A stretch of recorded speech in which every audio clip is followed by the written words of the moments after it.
Assalamualaikum warahmatullahi wabarakatuh. Apa kabar semua? Semoga selalu dalam kondisi sehat ya. Untuk hari ini, pembelajaran akan kita lanjutkan pada materi mikroorganisme, yaitu bakteri.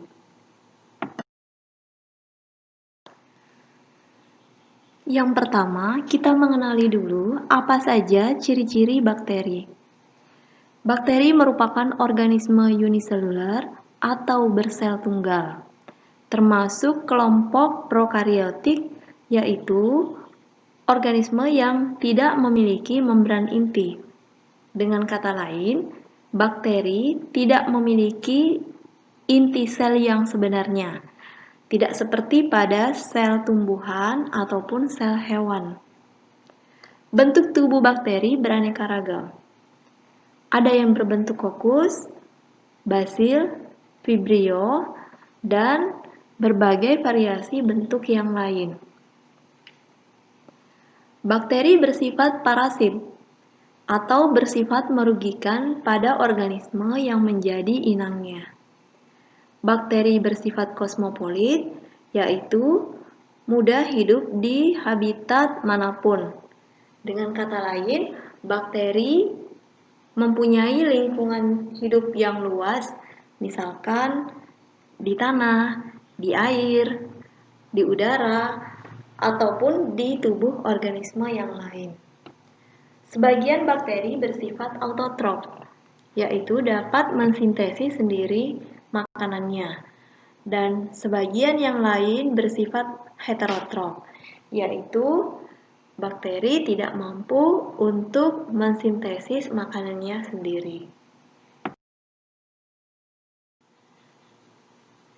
Ciri yang berikutnya adalah bakteri memiliki ukuran tubuh bervariasi dengan rata-rata 1 sampai dengan 2 mikrometer. Pada umumnya, bakteri tidak memiliki klorofil. Tetapi, pada jenis tertentu, ada bakteri yang mampu berfotosintesis karena bakteri ini memiliki klorofil.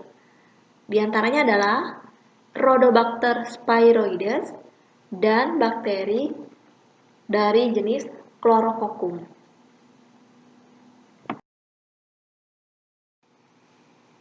Bakteri dapat dikelompokkan ke dalam 2 jenis. Yang pertama adalah Archaebacteria, yaitu kelompok bakteri yang hidup di lingkungan ekstrim. Seperti apakah lingkungan ekstrim? Contohnya adalah kawah air panas. Pernahkah kita membayangkan jika manusia, hewan, atau tumbuhan ditempatkan pada lingkungan tersebut? Pastinya tidak mampu untuk bertahan hidup. Tetapi, ada kelompok mikroorganisme yang justru lebih survive atau bertahan di lingkungan ekstrim. Nah, itulah Archaebacteria. Kelompok berikutnya adalah Eubacteria. Bakteri ini yang sering dianggap sebagai bakteri sesungguhnya. Jika di pembahasan sebelumnya kita sudah mengenal sifat kosmopolit, yaitu kemampuan bakteri untuk hidup di lingkungan secara luas, seperti di tanah, di air, di udara, bahkan di tubuh organisme lain. Nah, inilah sifat yang dimiliki oleh Eubacteria. Ternyata, perbedaan sifat Archaebacteria dan Eubacteria dipengaruhi oleh struktur sel dari 2 kelompok mikroorganisme tersebut, seperti yang kita lihat pada gambar.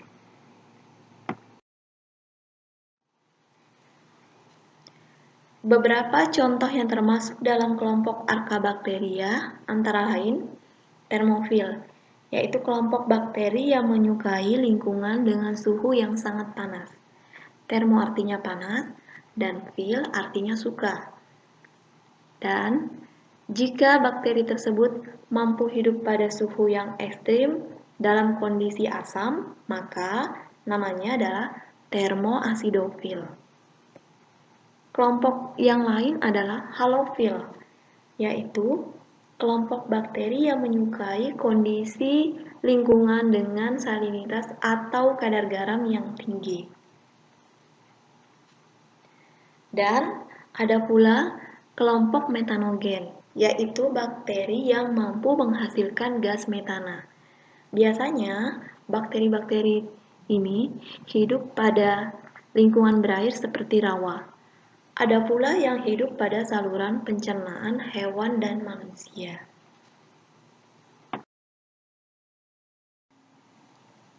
Kemudian kita lanjutkan ke kelompok Eubacteria.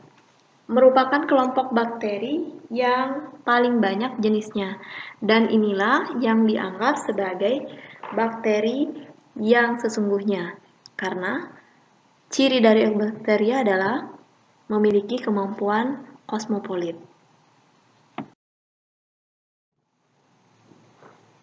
Struktur bakteri meliputi struktur dasar dan struktur tambahan. Struktur dasar dimiliki oleh hampir semua jenis bakteri, yaitu terdiri dari dinding sel, membran plasma, sitoplasma, ribosom, DNA, dan granula penyimpanan. Sementara untuk struktur tambahan hanya dimiliki oleh jenis bakteri tertentu, antara lain adalah kapsul, flagellum, pilus, fimbria, klorosom, vakuola gas, dan endospora. Bentuk bakteri sangat bervariasi, tetapi secara umum ada 3 jenis, yaitu bulat atau kokus, batang atau basil, dan berbentuk spiral. Dari 3 jenis bentuk dasar tadi, bakteri akan membentuk bermacam-macam variasi dalam koloni yang antara lain adalah dari bentuk kokus, bisa membentuk diplococcus, staphylococcus, streptococcus, dan sebagainya. Begitupun untuk bentuk basil, akan bervariasi, misalkan jika hidup sendiri namanya monobasil, tapi jika berkoloni membentuk 2 sel, namanya adalah diplobasil.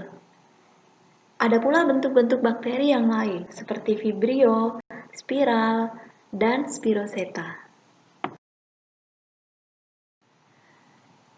Kita lanjut ke reproduksi bakteri. Bakteri memiliki kemampuan bereproduksi dengan 2 cara. Yang pertama adalah aseksual, yaitu dengan cara membelah diri atau pembelahan biner. Proses pembelahan biner diawali ketika terjadi pemanjangan nukleoid atau bagian inti bakteri. Inti ini bukan inti sebenarnya ya, karena tadi sifat bakteri adalah prokariotik. Tahap yang kedua, nukleoid terbagi, kemudian membentuk sekat. Sekatnya akhirnya terbentuk sempurna sehingga memisahkan menjadi 2 bagian. Lalu terbentuklah 2 anakan sel yang sama.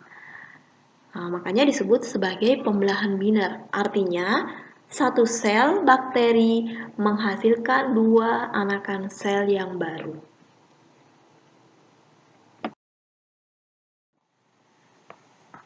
Selanjutnya adalah cara reproduksi seksual.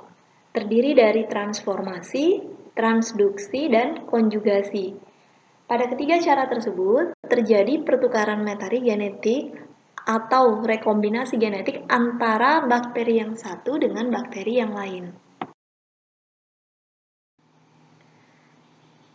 Peranan bakteri. Bakteri banyak yang menguntungkan, diantaranya adalah sebagai berikut. Dalam bidang pertanian, kita mengenal adanya bakteri Rhizobium leguminosarum yang hidup pada akar tanaman kacang-kacangan. Bakteri ini memberikan efek yang baik untuk kesuburan tanah, karena mampu untuk mengikat nitrogen secara bebas. Bagaimana cara mengetahui adanya bakteri Rhizobium? Kita bisa lihat dari bintil akar tanaman kacang-kacangan. Nah, untuk mengetahuinya, cukup diambil spesimen akar dan dibuat preparatnya lalu diamati di bawah mikroskop. Jenis yang berikutnya adalah Azotobacter chlorococcum. Juga mampu menyuburkan tanah dengan mengikat nitrogen di udara. Dan jenis yang lain adalah Nitrosomonas dan Nitrosococcus yang menghasilkan nitrit untuk kesuburan tanah.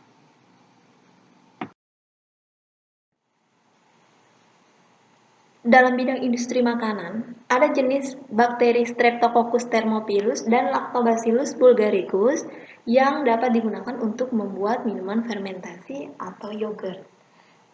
Sebagaimana yang kita ketahui bahwa yogurt sangat baik untuk kesehatan saluran pencernaan dan juga dapat meningkatkan daya tahan tubuh. Selanjutnya, Acetobacter syrinum digunakan untuk membuat nata de coco. Nata de coco merupakan hasil fermentasi dari air kelapa. Selanjutnya, Streptococcus lactis adalah jenis bakteri yang digunakan untuk membuat keju. Keju merupakan hasil fermentasi dengan bahan utamanya adalah susu. Dan Acetobacter sp digunakan untuk membuat cuka. Bakteri dapat digunakan pula untuk pembuatan biogas dan pengurai. Antara lain adalah Escherichia coli, yaitu jenis bakteri yang mampu membantu dalam proses pembusukan makanan dalam kolon atau usus besar manusia, dan juga sebagai pembentuk vitamin K.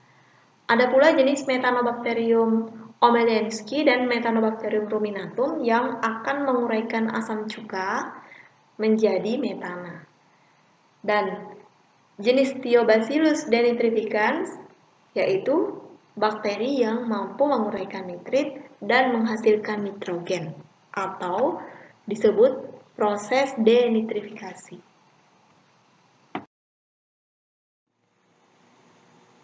Bakteri dikatakan merugikan karena menyebabkan penyakit pada manusia, hewan, dan tumbuhan, atau dapat menghasilkan toksin.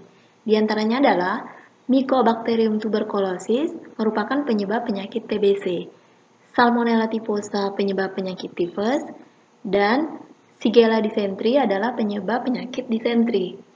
Ada pula jenis Diplococcus pneumonia yang merupakan penyebab penyakit radang paru-paru atau pneumonia. Seperti kita lihat bahwa nama bakteri biasanya diberikan berdasarkan penyakit yang ditimbulkan. Misalkan Mycobacterium tuberculosis adalah menyebabkan penyakit TBC atau tuberkulosis.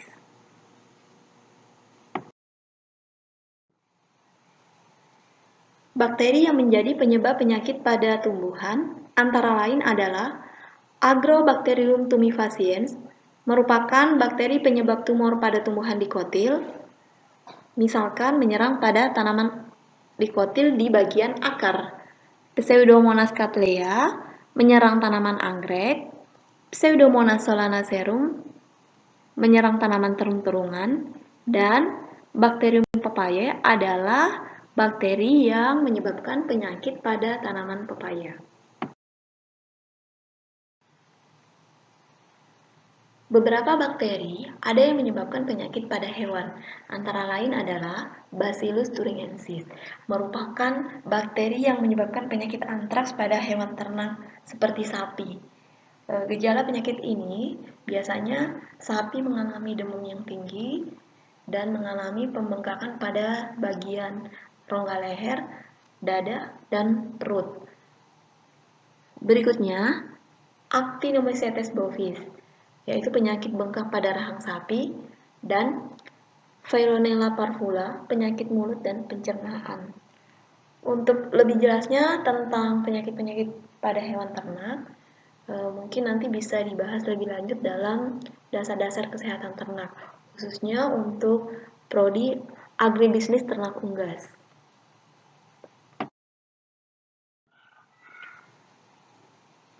Ada pula beberapa bakteri yang dapat menghasilkan toksin, antara lain adalah Pseudomonas cocopenans, yaitu jenis bakteri yang menghasilkan racun asam bongkrek pada tempe bongkrek.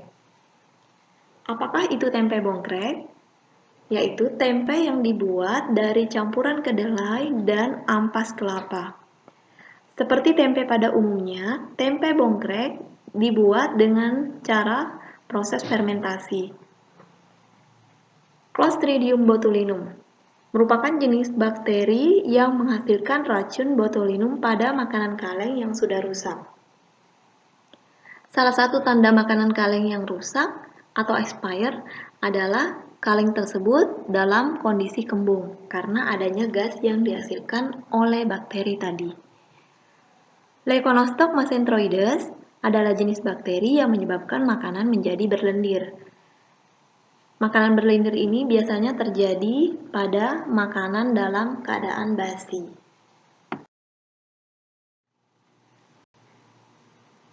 Selanjutnya, untuk mengetahui peranan bakteri yang menguntungkan, mari saksikan video berikutnya.